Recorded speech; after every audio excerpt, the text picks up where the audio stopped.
Alright, so in today's video, we're going to be doing something a little bit different. We're kind of just going to be doing a discussion video.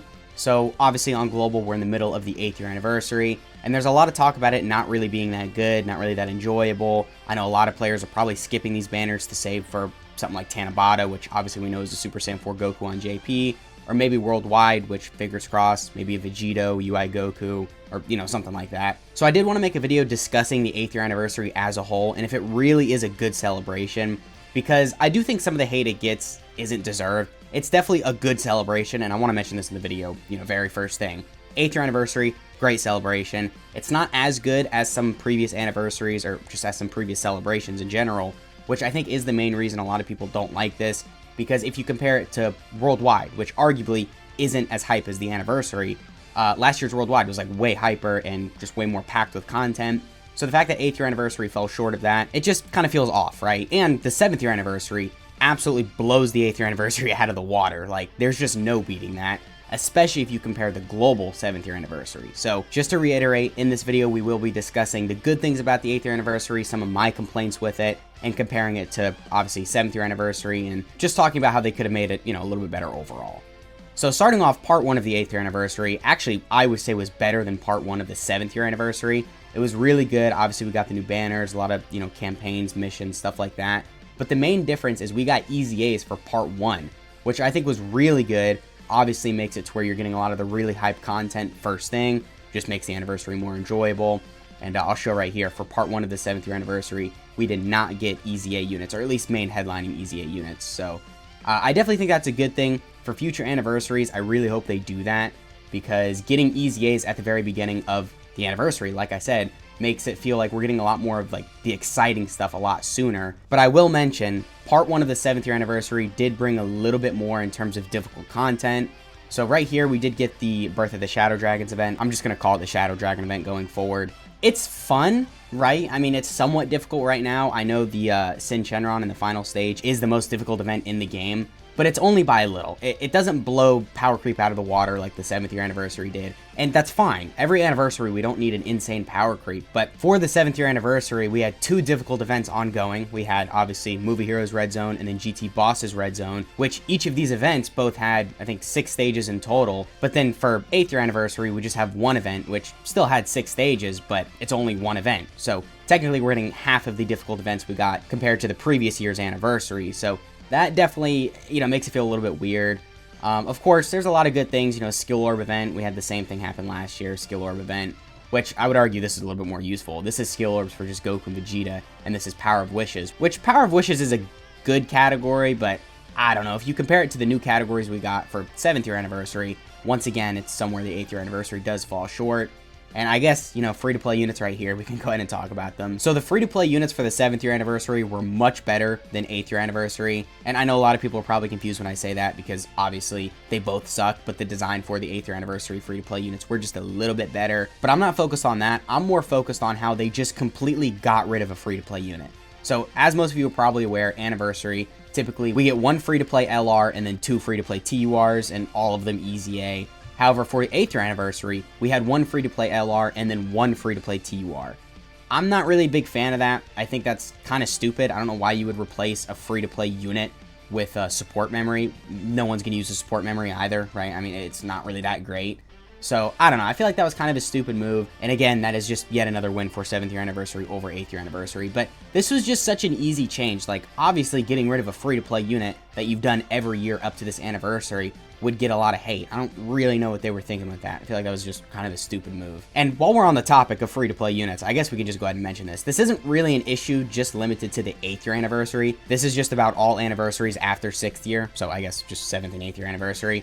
But dude, these free-to-play units have sucked. Like, I mean, I guess maybe LR Bobbity is alright at best, but he's really not that great. Free-to-play Hercule can be, again, I guess alright at best if you get perfect RNG, but like, free-to-play units for 7th year, really bad. And then, as I just mentioned, 8th year anniversary free-to-play units weren't really that great either. But I think what really trips most people out is that 6th year anniversary free-to-play units were so good. Not even like they were good on release. 6th year anniversary free-to-play units are still better than both the free-to-play units from the 8th year anniversary and then the 3 free-to-play units from the 7th year anniversary. Think about that. A free-to-play unit from the 6th year anniversary is better than a free-to-play unit from the 8th year anniversary. Like, you know, Physical Master Roshi just destroys, like, all of these units, right? He's just way better than them, you know, with the revive, you know, everything he's got going on. So I don't really understand what they're really doing with free-to-play units. I think that's a big issue they need to fix, because free-to-play units are very important to these gacha games. I don't really think a lot of people understand how important they are, because you always hear about people getting shafted and all that, which obviously sucks, but, you know, it is what it is. It's a gacha game. But with these free-to-play units being at least usable, it makes it to where you've got something out of the celebration. Look at Golden Week. They were really good free-to-play units. A lot of people were happy about that, because of course a lot of the teams they were on kind of sucked, so them being good was like extremely useful. And also, if you got shafted, which a lot of people probably did, you had those really good free-to-play units to fall back on. So I think that definitely is something these anniversaries in general need to start, you know, picking up the slack on, because free-to-play units, again, I think are very important. So I'll talk about another issue I had with the 8th year anniversary, Part EX, or I guess lack thereof. So we got this skill orb event that gave us skill orbs for all anniversary LRs. I can't find it here, but that definitely was very good. I'll give the 8th year anniversary credit. That was an amazing event. It's somewhat difficult, and the rewards are amazing, so that definitely is good. But if you compare Part EX of 8th year anniversary, which it wasn't really a Part EX, it was more like just one final event to send the 8th year anniversary off. But if you compare that to Part EX of the 7th year anniversary, it's really crazy, right? Because 7th year anniversary, we had obviously login bonuses, you know, missions, stuff like that. We had the EZA for Super Saiyan 4 Goku, and obviously this banner. We had, I guess, the final tickets for the 77 unit multi. We had a reward boost increase. We had the EZAs for the LR Super Saiyan 4s from 4th year anniversary. Already mentioned we had this guy's EZA. We had the raid, which was like insane. This is probably one of the most funnest events in the game, just because it's content for like, you know, a long time, especially for players that, you know, don't really sit there and just grind this whole thing out. They've got something to do at least to get them stones, Kais, you know, orbs, Zenny, anything like that for a long time, because, you know, 999 stages obviously is a lot, and the rewards are just amazing. So comparing this to, look, on the wiki there isn't even a Part EX, right? Because nothing really came out for the Part EX. It's just really crazy, and I don't understand why they would do that. You know, Part EX, they kind of set it up as a trend for at least anniversary celebrations, and then for them to just not do it, you know, the celebration after, is really weird. And I do want to mention, on JP, we also did get the LR Goku and Vegeta Jr., who, they weren't really that great either, but as we already established, free-to-play units for, you know, anniversaries lately have been really bad. So I guess those are the main issues with the 8th year anniversary, in my opinion at least. I know a lot of people probably have other issues with, you know, these anniversaries, but you do got to keep in mind, this is still a good celebration.